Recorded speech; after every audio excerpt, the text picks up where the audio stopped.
Vamos começar então criando agora objetos brilhosos, ou seja, ao nosso objeto esfera agora, né? A gente quer adicionar um outro atributo, né?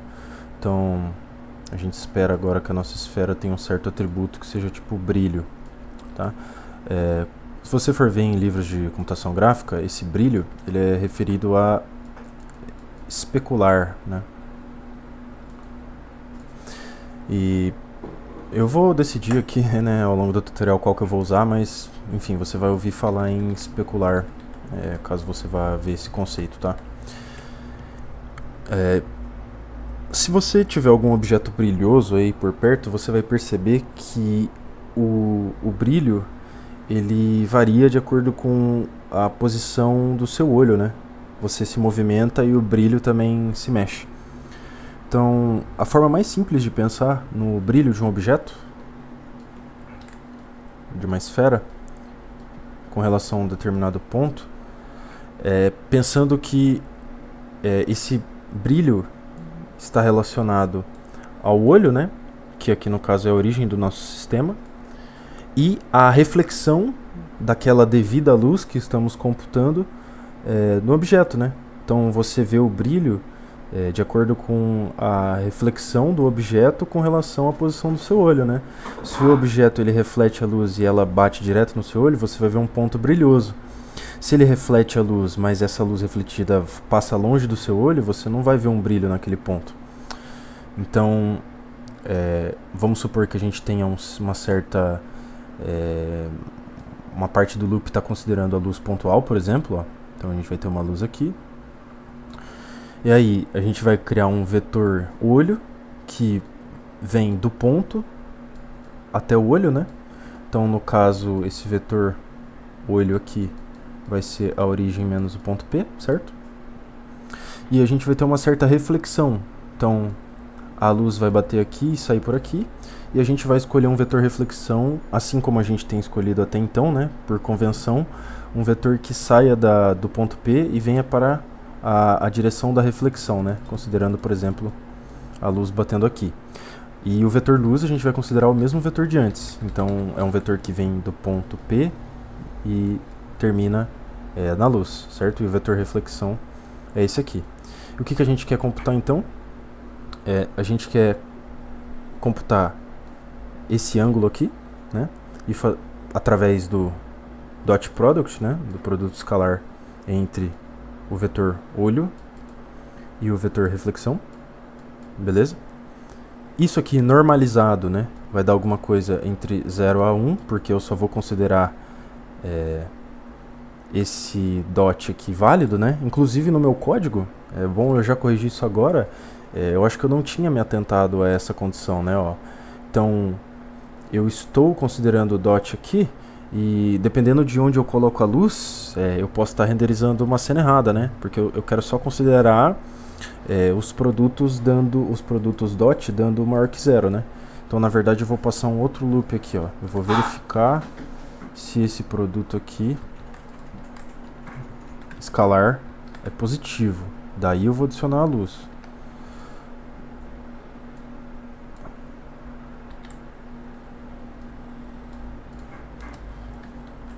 Então, mesma coisa com esse cara, fechou? E eu vou fazer o mesmo para a luz especular, né? Então eu vou considerar uma solução positiva e normalizada ela vai estar entre 0 e 1. Então basta eu multiplicar a intensidade da luz do loop. Então vai ser basicamente a luz vezes a intensidade. E daí vezes esse dot aqui, né? Só que o nosso dot, ele tem uma outra propriedade. Ele vai ser elevado a um certo brilho ou um certo especular, entendeu? Justamente porque em álgebra linear o produto entre um vetor com ele mesmo, ou seja, dois vetores paralelos, é justamente o tamanho dele ao quadrado, que é justamente o tamanho do primeiro vetor vezes o tamanho do segundo vetor vezes o cosseno entre esses dois vetores, né? Como eles estão paralelos, o cosseno é 0 e esse cosseno é 1. Então, a gente elevar esse dot product normalizado é a mesma coisa que esse cara igual a 1, esse cara igual a 1. Então, é a mesma coisa que eu elevar isso aqui.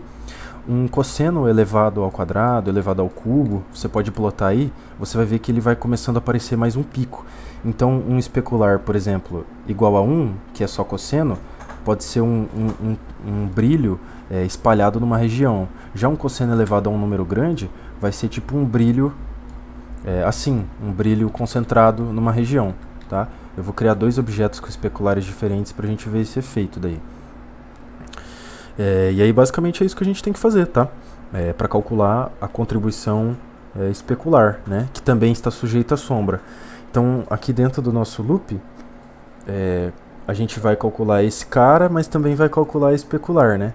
Então o vetor olho, ele pode ser definido partindo de cada P e cada O, né? Então esse calcular luz recebe um P, então a gente já pode escrever o vetor olho aqui como apontando para o olho, saindo do ponto P, né?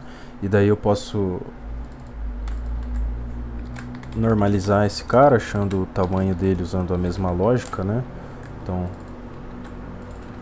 vetor olho, elevado a meio, elevado a 0,5. E por último, nosso vetor olho normalizado vai ser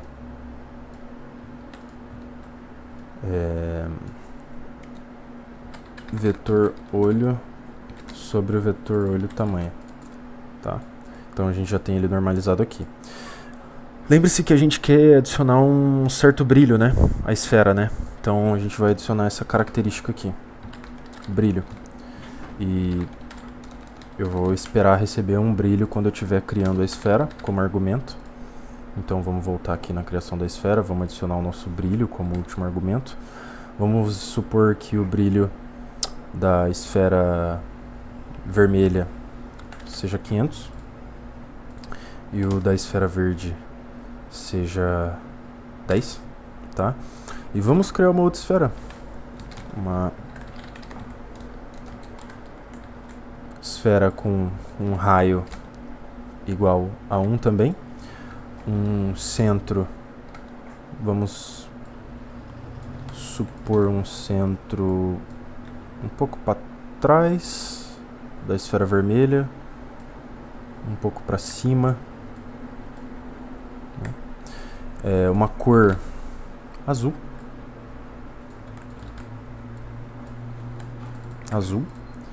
e um brilho, vamos colocar 20, beleza? Então a esfera vermelha e a outra que está atrás tem um brilho bem diferente, então a gente espera ver alguma diferença no brilho, né, desses dois materiais.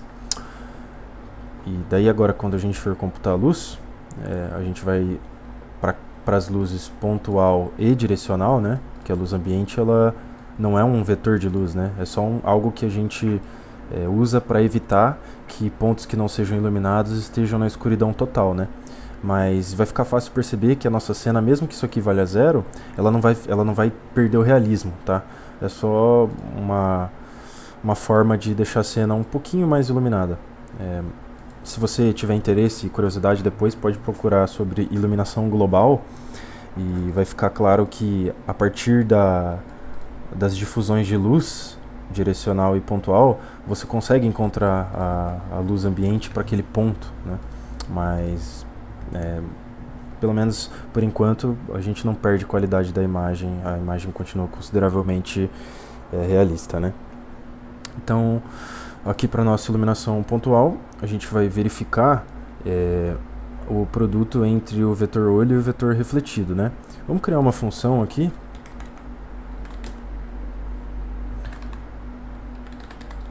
chamada retornar vetor refletido, e eu vou receber um certo vetor representando a luz, o vetor incidente, e um certo vetor normal, que é justamente a normal com relação àquele ponto do objeto, né, da esfera retornada. Eu acho, vou poupar de tentar demonstrar. Eu acho uma fórmula bem fácil de decorar, tá? Mas então considerando primeiro para a luz pontual, né? Lembrando que a direcional é uma direção constante, mas aqui imaginando uma luz pontual, então eu tenho a luz aqui, ponto P aqui, e esse é o vetor L, né? Tá? E o vetor normal da esfera, como eu tenho calculado até então, e o vetor olho aqui. Vamos supor que a minha câmera está aqui, né?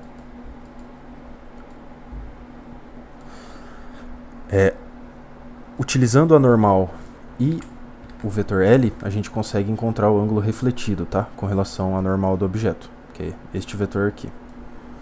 E este vetor, ele é bem fácil de obter, tá? O vetor R, ele é 2 vezes a normal vezes o dot product entre a normal e L, tá? Menos L. Esse é o vetor refletido, tá bom? E a gente vai só transformar isso aqui numa função muito rápida, então eu vou receber um vetor incidente, vou retornar 2 vezes o vetor normal vezes dot entre normal e incidente menos incidente, beleza? Então, para a luz pontual, lembrando que eu já calculei o vetor L aqui em cima, para a luz pontual, se, né, caso não esteja em sombra, né, então se eu computo essa luz,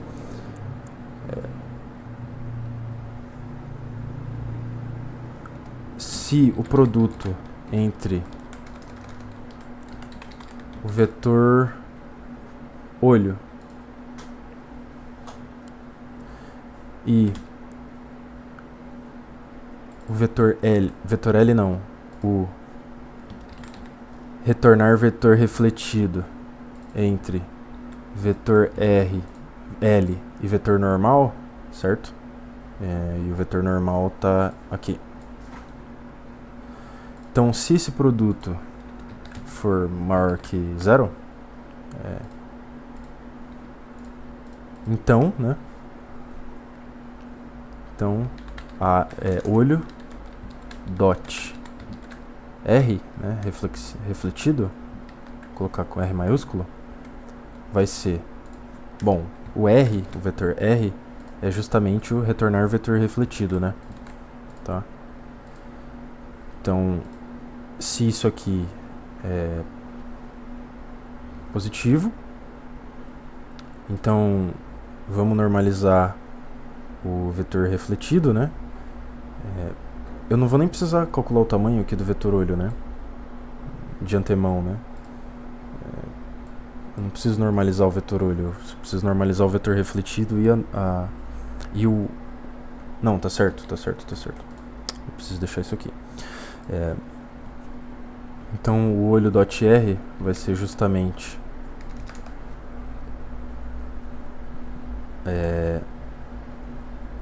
o dot entre vetor olho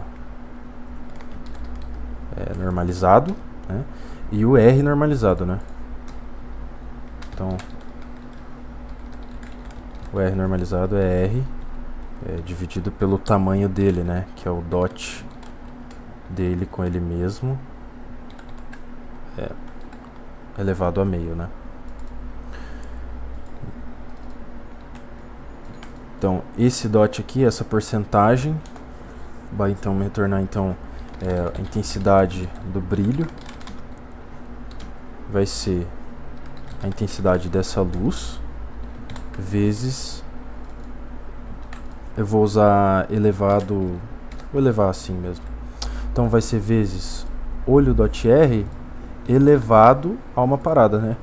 Então olho dot R elevado ao brilho, né, da esfera. E como o nosso calcular luz recebe uma esfera, então por enquanto está tudo certo aqui, né? Uma outra forma de escrever isso aqui, se ficar muito feio de visualizar, e eu acho feio de visualizar, escrever desse jeito, é escrever NumPy Power. E daí eu escrevo olho.r elevado a esfera brilho, né? Mas eu vou deixar dessa forma, inclusive para verificar se escrevendo assim não dá nenhum erro, né? Porque até então eu não escrevi desse jeito, de tão feio que eu acho. Então a gente já calculou o brilho com relação à luz pontual, só falta com relação à luz direcional, né? Então, se não tiver em sombra, a gente calcula o vetor olho com retornar o vetor refletido da direção com a normal, tá correto essa lógica. O R é a mesma coisa, o normalizado calculado aqui. O dot, a intensidade da luz, no caso é a direcional. E beleza, tá tudo certo no nosso código. E aí a gente pode executar agora. E eu escrevi co e não cor. Então, cor no atributo. E agora a gente espera estar calculando as contribuições de brilho também, ou seja, a gente está incluindo materiais, né, diferentes à cena. Cada uma das 3 esferas tem um brilho diferente. O brilho de 500 representa um brilho maior, um pico. E aparentemente a nossa cena não renderizou esse brilho. Deixa eu verificar aqui a lógica.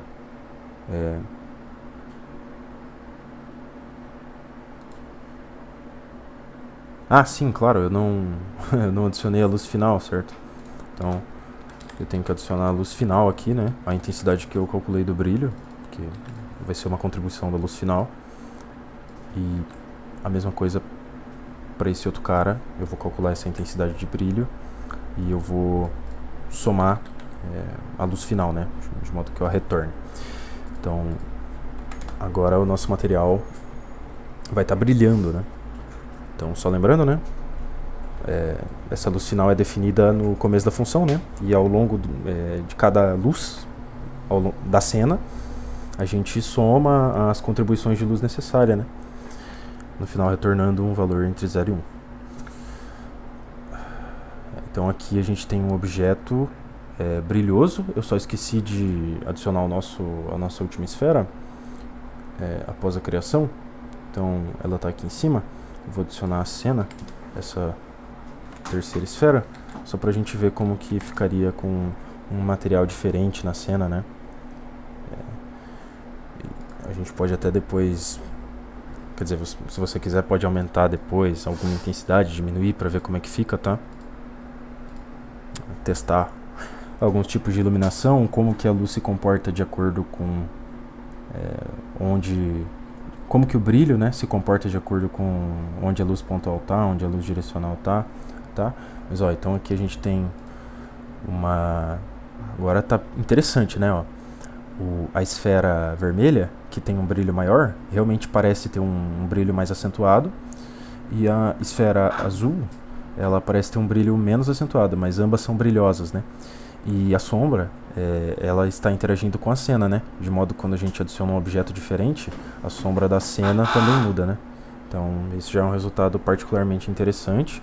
E a gente demorou uns 25 segundos, né? Para gerar essa imagem de 300 por 300. Então, é um pouco lento, mas é um tempo razoável. E uma quantidade não tão absurda de código, né? E acho que a partir de agora a gente pode começar já a brincar com outros tipos de materiais, né? O que acontece se a gente tiver um vidro, o que acontece se a gente tiver um espelho, etc, né?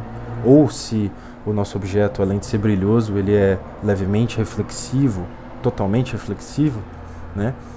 Então a gente pode adicionar ainda outros tipos de atributo à nossa esfera, né? De modo que até a esfera possa ter um certo tipo ou self.material, né? E essa é uma parte um pouquinho mais avançada, e para isso eu acho que eu vou talvez até voltar no terminal para explicar algumas coisas e conversar um pouco, mas esse é o nosso próximo passo, né? A gente está gerando umas imagens bem interessantes, com uma certa qualidade razoável, né? E mesmo perceba que mesmo que o nosso código esteja lento, né? Ó, eu aumentei a resolução para 600 por 600 e o código está rodando super lento. Mesmo com isso, a gente ainda pode trabalhar depois algumas otimizações, né? Que não é o meu foco agora, mas o nosso código ainda pode ficar mais rápido, então o que a gente conseguiu trabalhar até então é bem interessante. Eu não vou esperar rodar aqui porque vai demorar um pouco, mas no próximo tutorial a gente vai começar a adicionar materiais, né? Não só brilho de um material específico, né? Porque é como se todas as esferas fossem do mesmo material e cada um tem um certo brilho, né? Agora a gente vai pensar mais na ideia de materiais, né? E é isso aí. Até a próxima.